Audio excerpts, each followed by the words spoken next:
Good morning, students. Today we will discuss the last topic of the chapter Central Islamic Land in class 11th history, and the topic is art and architecture in Central Islamic lands. When we talk about the Islamic art, it has been observed that the rejection of representing living beings in a religious art of Islam promoted two forms: calligraphy, the art of beautiful writing, and arabesque, which is the geometrical and digital designs.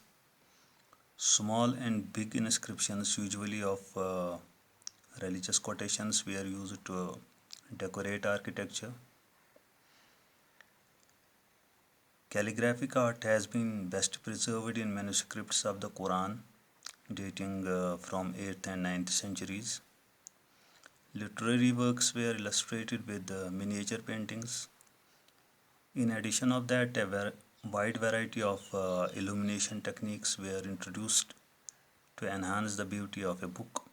Plant and floral designs based on the idea of garden were used in the buildings and book illustrations. As far as the Islamic architecture are concerned, religious buildings were the greatest external symbol of Islamic world.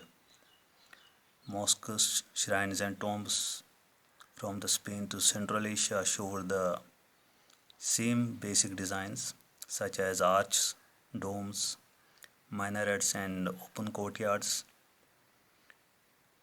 In the first Islamic century, the mosque acquired a distinct architectural form which transcend